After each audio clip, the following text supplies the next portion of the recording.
అందరికీ నమస్కారం. నా పేరు Anil Kumar Yadav Deshmukh. Welcome to our YouTube channel. ఈ భూమి మీద ప్రతి వస్తువుకి ఒక ఎక్స్పైర్డ్ డేట్ అనేది ఉంటుంది. అన్నిటికీ ఈ చొక్కాకు ఉంటుంది, నాకు ఉంటుంది, మీ అందరికీ ఉంటుంది, మా ఇంటికి ఉంటుంది, మీ ఇంటికి ఉంటుంది, మీ చుట్టుపక్కల అన్ని ఇళ్ళలకు కూడా ఉంటుంది. కొన్ని మంచి వాటికి కూడా ఎక్స్పైరీ డేట్ ఉంటుంది. ఉదాహరణకి మనం ఒక మామిడి పండును తీసుకుందాం. అది చిన్నగా ఉన్నప్పుడు ఒక పిందెలాగా పూతలాగా మొదలై ఓ పిందలాగా మారి తర్వాత కొంత పులుపునిచ్చే పండుగ అవుతుంది. అది కొంతమంది తింటారు, కొంతమంది దాన్ని పులుపుని ఇష్టపడే వాళ్ళ వరకు తింటారు. మరి కొంతకాలానికి అది పాకానికి వస్తుంది, అక్కడ అది మధురంగా మారిపోతుంది. ప్రతి ఒక్కరికి చాలా ఇష్టదాయకంగా ఉంటుంది. అందరూ దాన్ని తీయని మామిడి పండులాగా దాన్ని అందరూ కడుపు నిండా ఆరగిస్తారు. కొంతకాలం తర్వాత ఆ మామిడి పండు అనేది కుళ్ళిపోవడం జరుగుతుంది. ఆ పండు పండిన తర్వాత దాన్ని మనం తినాల్సిన సమయంలో తినకుండా అట్లనే ఉంచితే దానికి కూడా ఎక్స్పైరీ డేట్ వస్తుంది. ఆ పండు అనేది కుళ్ళిపోయి దాంట్లో నుంచి ఒక చెడు వాసన వస్తుంది. మనకి కేవలం చివరికి టెంక మాత్రమే మిగులుతుంది. ఆ పండు అనేది పాడైపోతుంది. అట్లనే ఈ ప్రొఫెసర్ నాగేశ్వరరావు అనే మనిషికి కూడా అతని జ్ఞానం మంచిదే. ఈ భూమి మీద ఎక్స్పైరీ డేట్ లేనిది ఏమైనా ఉంది అంటే అది ఒక జ్ఞానం మాత్రమే. జ్ఞానానికి, నాలెడ్జ్కి అసలు ఎప్పటికీ ఎక్స్పైరీ డేట్ ఉండదు. కానీ జ్ఞానాన్ని సంపాదించిన వ్యక్తులకి మాత్రం ఎక్స్పైరీ డేట్ ఉంటుంది. ఒక యువకుడికి జ్ఞానం అనేది చాలా ఉపయోగపడుతుంది అతని వృద్ధిలోకి రావడానికి, తర్వాత అతని సంపాదనకు ఉపయోగపడుతుంది, ఓ 10 మందికి మంచి దారిని చూపించడానికి ఉపయోగపడుతుంది. కానీ ఎప్పుడైతే ఆ జ్ఞానవంతుడికి కొంత వయస్సు మీద పడుతుందో ఆ మామిడి పండులాగా అతను సోదిరి కింద పడిపోతాడు. అతను ఏం మాట్లాడతాడో అతనికి తెలీదు. ఎందుకంటే అతని లోపల జ్ఞానం ఉన్నమాట వాస్తవమే, కానీ అతని వయసు అనేది కొంత పెరిగిపోయిన తర్వాత అతనిలో సోది మాటలు ఎక్కువైపోతాయి. ఇప్పుడు మన తాతలు, నానమ్మల్ని, మన పెద్ద వయసు ఉన్న వాళ్ళని చూస్తాం. అమ్మ ఊరికి ఏంది ఏదో సోది అంటాం మనం. కానీ ఆ వయసు అలాంటిది. ఖచ్చితంగా వాళ్ళు ఏదో ఒకటి మాట్లాడాలా, ఖాళీగా వాళ్ళు కూర్చోలేరు. కూర్చుంటే వాళ్ళకు పిచ్చి పిచ్చి ఆలోచనలు వస్తాయి. ఏంది అసలు నాకు ఎవరు లేరా, నేను ఎందుకేం మాట్లాడట్లేనని చెప్పి వాళ్ళలో వాళ్ళే అవసరమైతే వాళ్ళు స్వతహాగా మాట్లాడుకుంటారు అన్నమాట. పక్కన ఎవరు లేకపోయినా వాళ్ళు పిచ్చోళ్ళలాగా మాట్లాడుకుంటారు. పాపం ఇప్పుడు చూస్తుంటే ప్రొఫెసర్ నాగేశ్వరరావు పరిస్థితి కూడా ఇంచుమించు అట్లనే కనపడుతుంది నాకు. ఒకసారి అతను ఏం మాట్లాడుతానో చూడండి, ఆ తర్వాత మళ్ళీ ఏం ఎక్స్ప్లెనేషన్ ఇచ్చిండో కూడా వినండి. నాయకులు పవన్ కళ్యాణ్, నాదెళ్ల మనోహర్ ఇతరులు వెళ్ళి అమిత్ షాను కలిశారు. నాకున్న హైలీ ప్లేస్ తో చెప్తున్నా, అమిత్ షాను కలిసి మనం జగన్ ను లోపలయ్యాలి, జగన్ ను మా వాళ్ళ ఒత్తిడి తెస్తున్నారంటే అమిత్ షా చెప్పింది ఏంటంటే రాజకీయాల్లో ఇన్స్టాంట్ ఫ్రెండ్ ఉంటాడు, లాంగ్ టర్మ్ ఫ్రెండ్ ఉంటాడు. Telugu Desam instant friend, Jagan long term friend. Chandrababu నాయుడుకు ఆయన అంటే శత్రుత్వం వచ్చి మనకెందుకు ఉండాలి, మీకు కూడా మంచి చెప్తున్నాను. మీకు అవసరం ఏంటి, లాంగ్ టర్మ్ ఫ్రెండ్ ఉపయోగపడతాడు, మనకు 20 మంది ఎంపీలు సహకరిస్తున్నారు కదా అని మీరు కూడా ఆ వైఖరి మార్చుకోండి అని సలహా ఇచ్చారు. ఇది మీకు ఎలా తెలిసింది సార్? మరి అమిత్ షా, పవన్ కళ్యాణ్, నాదెళ్ల మనోహర్ ముగ్గురే ఉన్నారు కదా, మీకు ఎలా తెలిసింది? ఐడి ప్లేస్ సోర్స్ అమిత్ షానే చెప్పాలి, పవన్ కళ్యాణ్ చెప్పాలి, నాదెళ్ల మనోహర్ చెప్పాలి, ఈ ముగ్గురు చెప్పాలి. మనకు తెలుసు. ఇది ఎలా తెలిసింది అంటే మీకు జనసేన కోర్ కమిటీ ఎమ్మెల్యేలు వీళ్ళందరి మీటింగ్ లో ఇదే ప్రశ్న వచ్చినప్పుడు ఎమ్మెల్యేలందరినీ పంపించి కోర్ కమిటీని కూర్చుండబెట్టి పవన్ కళ్యాణ్ చెప్పిన అన్న మనోహర్ అన్న అమిత్ షా ఏం చెప్పాడు ఒకసారి చెప్పండి అని చెప్పాడు. అక్కడ నుంచి సమాచారం అందరికీ. పవన్ కళ్యాణ్ కూడా పదే అసెంబ్లీలో అంటే ఇప్పుడు నాగేశ్వరరావు గారు మీరు చెప్పినట్టు రాజకీయంలో శాశ్వతమైన శత్రువు కానీ శాశ్వతమైన మిత్రుడు కానీ ఉండడు అనేది మాట వాస్తవం, అది అందరికీ తెలిసిందే.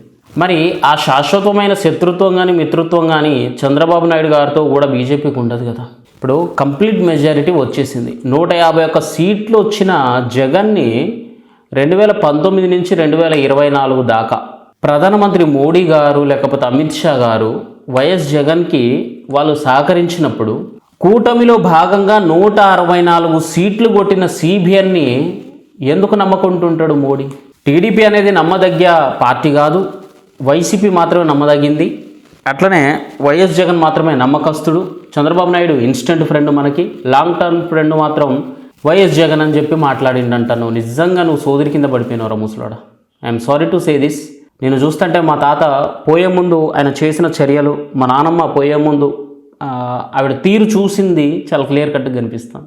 ఇందులో నువ్వే అంటాను శాశ్వతమైన శత్రువు మిత్రుడు ఎవరు ఉండరని. 2019 నుంచి 24 దాకా పవర్లో ఉన్నాడు కాబట్టి జగన్ రెడ్డితో ఫ్రెండ్షిప్ చేసిండు. తర్వాత 11 సీట్లకు పడిపోయిన తర్వాత జగన్ రెడ్డికి అసలు ప్రయారిటీ ఇస్తాడా, అసలు కనీసం అపాయింట్మెంట్ ఇస్తారా? అలాంటి వాళ్ళు జగన్ని మీరు ఏమనొద్దు, ఏం టచ్ చేయొద్దు, జగన్ మనకు శాశ్వతమైన ఫ్రెండ్ అని అసలు ఏ విధంగా అంటాడు? ఏం సోర్స్ ఉంది నీ దగ్గర? ఏం సోదరి కింద పడిపోయినావు నువ్వు అసలు తాత? నాకు అర్థం కావట్లేదు. అందరూ కలిసి మళ్ళీ ఏకదాటిగా అసలు నువ్వేం మాట్లాడుతున్నావు, నీకు ఎవడరా నీకు చెప్పినోడు, అసలు ఏ కోర్ కమిటీ చెప్పింది, కోర్ కమిటీలో ఉన్న ఏ జనసేన ఎమ్మెల్యే చెప్పింది, ఏ టీడీపీకి సంబంధించిన వాడు చెప్పింది నీకు అని చెప్పి అందరూ నాగబాబు గారితో సహా మళ్ళీ వచ్చి ఏం మాట్లాడుతాడో చూడండి ఈ తాత. ఈ చర్చ అంటే ఇప్పుడు నాదల మన డిమాండ్ ఏంటి? నాగేశ్వర ఉపసంహరించుకోవాలి కదా. అంతేగా డిమాండ్. నేను బేషరతుగా ఎలాంటి బేసిదాలకు పోకుండా చర్చ దిశలు లేకుండా నా వ్యాఖ్యలు ఉపసంహరించుకుంటున్నాను.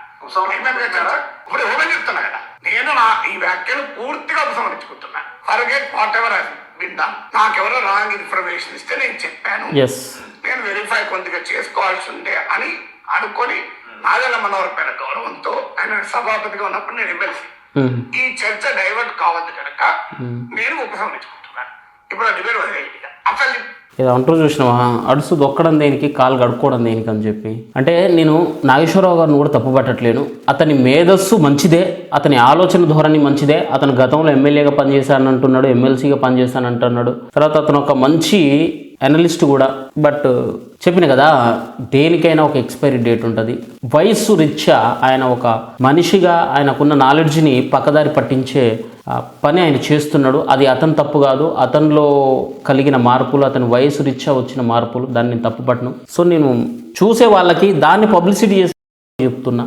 కొంచెం ఏదైనా విన్నప్పుడు మన కళ్ళకు ఇది నిజమా కాదా అని కొంచెం పరీక్షించుకొని. మొన్న కూడా రీసెంట్గా జగన్ రెడ్డి ఏది మన తమిళ టీవీకే విజయ్ గారు ఒక ఫోటో పట్టుకోగానే ఈయన వల్ల గెలిచాడు అన్నారు. నేను ప్రెస్ మీట్లో జగన్ రెడ్డి నోటితోటి చెప్పిండు మంచిగా. ఏమన్నాడు? ఆయన స్టేట్లో ఆయనకు పలుపడి ఉంటుంది కానీ జగన్ రెడ్డికి ఎందుకు ఉంటుంది అయ్యా రమేష్ అని చెప్పి మాట్లాడి అందరి నోట్లో మంచి బెల్లం గడ్డ పెట్టిండు. అట్లనే ఇప్పుడు ప్రొఫెసర్ నాగేశ్వరరావు కూడా తెలుసో తెలియక ఆయన ఏదో సోది మాటలు మాట్లాడిండు. ముస్లిం మాటలు వింటే మనం మళ్ళా జోకర్లు అయిపోతాం అన్న కామన్ సెన్స్ కొద్దిగా కూడా లేకుండా మీరు ఈ మాటలన్నీ నమ్మేసి వీటిని పబ్లిసిటీ చేసి మరి ఇప్పుడు పరిస్థితి ఏంది, మళ్ళీ వాడే ఉపసంహరించుకుంటున్నా అని చెప్పి అన్నాడు. ఎందుకు ఇదంతా అవసరమా? దేనికోసం? ఏం మెప్పు పొందడానికి? పేటిఎం అకౌంట్లో పైసలు పడ్డానికేనా? అంతేనా? సిగ్గు సరే ఉందా? సోర్స్ ఏం లేదు, ఏం లేకుండా ఎందుకురా మీకు ఇవన్నీ పొద్దుపోని వ్యవహారాలు? కాకపోతే అవసరమా? అసలు ఏ కోసం అనుకున్నారు మీరు? మీరు ఇప్పుడు మీకైనా ఆలోచించడానికి నిజంగా అమిత్ షా అసలు జగన్ రెడ్డి గురించి ఎందుకు మాట్లాడతాడు? అసలు పవన్ కళ్యాణ్ ఎందుకు అడుగుతారు ఫస్ట్ థింగ్ అరెస్ట్ చేయమని? అరెస్ట్ చేస్తే ఏమొస్తుంది? సానుభూతి వస్తుంది జగన్ రెడ్డి మీద, అంతే. అంత మించి ఏం లేదు అక్కడ. ఆయన ఏమైనా తప్పు చేస్తే, ఏదన్నా నేరం చేస్తే ఇంతకుముందు 16 నెలలు కాంగ్రెస్ వాళ్ళు జైల్లో పెట్టి చెప్పకూడదు తినిపించారు కదా, అట్లా తినిపిస్తారు డెఫినెట్గా. ఆధారాలు దొరికే వరకు వాళ్ళు వెయిట్ చేస్తారు.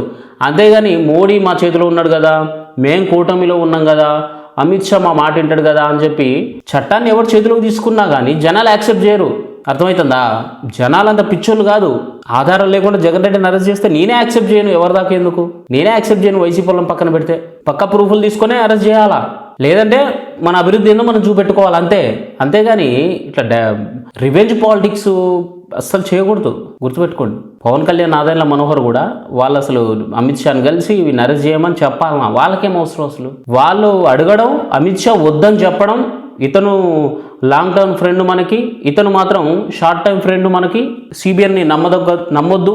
సిబిఎన్ని నమ్మే జనాలు ఎన్ని సీట్లు ఇచ్చారు? 134 సీట్లు ఏమో ఇచ్చారు. సిబిఎన్ని నమ్మే జనాలు కూటమికి 164 సీట్లు ఇచ్చారు. అలాంటి కూటమిని ఎందుకు అమిత్ షా నమ్మడరా? అసలు ఏం మాట్లాడతాను నువ్వు అసలు ముసలాడా? నిజంగా చాలా తప్పని చేసినావు. నీ మీద ఉన్న గౌరవాన్ని పోగొట్టుకున్నావు. బట్ అది చెప్పిన కదా, అంతే. అది వయసు రీత్యా కొన్ని జరుగుతాయి, అర్థం చేసుకోండి. Thank you. జై హింద్.